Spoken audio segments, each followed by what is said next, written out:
செந்தில் ஆண்டவர் முத்தமிழால் தன்னை வைதாரையும் வாழ வைக்கின்ற கடவுள் முருகப்பெருமான் என்று அருணகிரி பெருமான் தன்னுடைய திருப்புகழிலே பதிவு செய்கின்றார். திட்டினாலும் நல்ல தமிழில் திட்டினால் முருகன் மிக மகிழ்ச்சியாக சந்தோஷமாக அதை கேட்பாராம். தமிழ் கேட்பது என்பது முருகப்பெருமானுக்கு மிக பிரியமானது. ஏனெனில் தமிழின் வடிவமும் முருகனின் வடிவமும் ஒன்று என்கின்றபடியினாலே முருகப்பெருமானை நாம் தமிழ் கடவுள் என்று போற்றி மகிழ்கின்றோம்.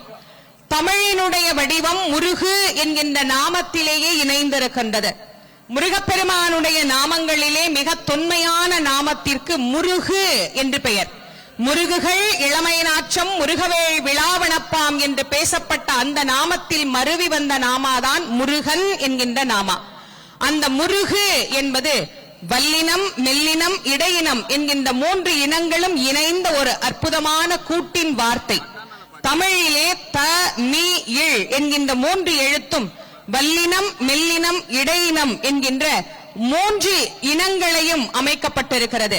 அதே போல முருகு என்பதும் 3 இனங்களால் அமைக்கப்பட்டது. தமிழினுடைய அமைப்பு எப்படி அமைந்திருக்கிறது? உயிரெழுத்து 12, முருகப்பெருமானுக்கு காக்கும் கரங்கள் 12. அதே மாதிரி தமிழிலே மெய்யெழுத்துக்கள் 18, முருகப்பெருமானுக்கு அருள் புரியக்கூடிய நேத்திரங்கள் 18. 6 முகம், ஒரு முகத்திற்கு 3 கண்கள், சோமன், சூரியன், அக்னி. சிவபெருமானுக்கு எப்படி 3 கண்களோ அதுபோல முருகப்பெருமானுக்கு 3 கண்கள். இந்த திருத்தலத்திலே வந்து பாடிய ஆதிசங்கரர் முருகப்பெருமானை அஷ்டாதச விலோச்சனா என்று குறிப்பிடுகிறார். அஷ்டம் என்றால் 8, தசம் என்றால் 10, விலோச்சனன் என்றால் கண்களை படைத்தவன் என்று அர்த்தம். ஆக முருகப்பெருமானுக்கு 18 கண்கள். உயிரெழுத்து மெய்யெழுத்து 2 முடிஞ்சது. ஆயுத எழுத்து அக்கண்ணா. அந்த அக்கண்ணாவை அப்படியே வச்சு வரைஞ்சோம்னா வேலினுடைய வடிவமாக ஆயுத எழுத்து வந்து சேரும். ஆக முருகன் தமிழின் பிம்பமாகவே விளங்குகின்ற காரணத்தினால் முருகப்பெருமானை தமிழ் கடவுள் என்று நாம் அவரை போற்றி புகழ்கின்றோம். அப்படி தமிழ் கடவுளாக விளங்கக்கூடிய நம் சொந்த கடவுளாம் கந்த கடவுள் தன்னை வாழ்த்தியவரை, தமிழ் எப்படி வாழ்த்துகிறதோ, தமிழ் எப்படி பேசப்படுகிறதோ, எங்கே தமிழினால் அவரை புகழப்படுகிறதோ அந்த இடத்திலே விரும்பி வந்து கேட்டு அருள் புரிவாராம். முருகப்பெருமானை பாடி பரவிய அருளாளர்களிலே ஒருவராக விளங்கியவர்தான் பாம்பன் சுவாமிகள்.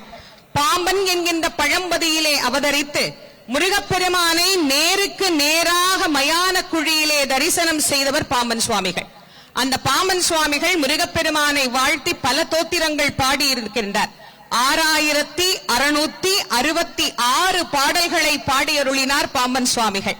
அதிலே குறிப்பிடத்தகுந்ததாக உள்ளதில் ஒன்றுதான் பஞ்சாமிர்த வர்ணம் என்கின்ற ஒரு அற்புதமான நூல்.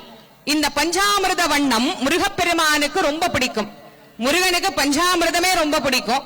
அப்புறம் பஞ்சாமிர்த வண்ணம் நூலா பிடிக்காம இருக்கும் சுவாமிக்கு. பஞ்சாமிர்த வண்ணம் எங்க பாடினாலும் முருகப்பெருமான் போய் கேட்பாராம். இந்த திருச்செந்திலம்பதியிலே கவுண்டர் மண்டபத்திலே அன்றாடம் இங்கு பக்தர்கள் அதை பாடுகின்ற வழக்கத்தை வைத்திருந்தார்கள். அப்படி பாடுகின்ற வழக்கத்தை உடைய இடத்திலே இந்த செந்தில் மாநகரிலே முருகனுக்கு தொண்டு செய்து கொண்டிருந்த ஒரு கிழவி முத்தம்மா பாட்டி அப்படின்னு அந்த பாட்டிக்கு பேர். அந்த கிழவி என்ன செய்கின்றாள்? தினமும் தன்னுடைய வேலையெல்லாம் முடிச்சிட்டு போய் அந்த பஞ்சாமிர்த வண்ணத்தை கேட்டு மகிழ்வாள்.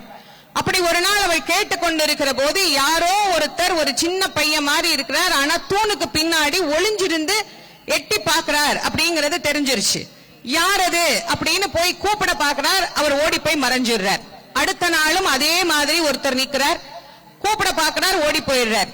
3வது நாள் எப்படியாவது இந்த பையனை பிடிச்சிடணும்னு முத்தம்மா பாட்டி போய் அந்த பையனுக்கு முன்னாடி நின்னு, நில்லுப்பா, யாரு நீ, எங்கிருந்து வர்ற, ஏன் இப்படி தூணுக்கு பின்னாடி ஒளிஞ்சு நின்னு இந்த பாட்டை கேட்கிற, நல்லா முன்னாடி வந்து உட்கார்ந்து கேட்க வேண்டியது தானே அப்படின்னு அவர்கிட்ட கேட்ட உடனே பாட்டி, எனக்கு இந்த பாட்டு ரொம்ப பிடிக்கும், இந்த பாட்டை தினம் கேட்கணும்னு எனக்கு ஆசை, அதனாலதான் நான் இங்க வந்து கேட்கிறேன்.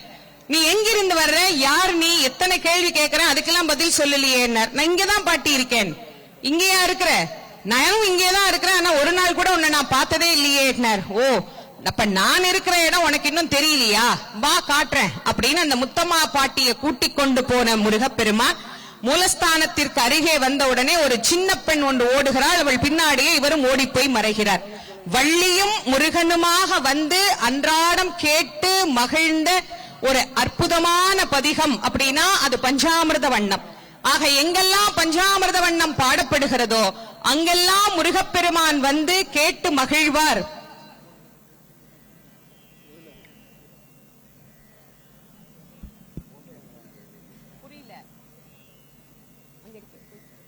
முருகப்பெருமான் அந்த தமிழை கேட்டு மகிழ்வார் என்பது இந்த ஆலயத்திலே கண்கூடாக கண்ட ஒரு அற்புதமான செயல். ஆகவே அந்த அழகான தமிழிலே அருணகிரிநாத சுவாமிகள் அருளி செய்த 5ஆம் படை வீடு திருத்தணி திருப்புகழ் முருகப்பெருமானுக்கு இப்போது விண்ணப்பம் செய்யப்படுகிறது. சீனத்தவர் முடிக்கும் பகைத்தவர் குடிக்கும் செகுத்தவர் உயிர்க்கும்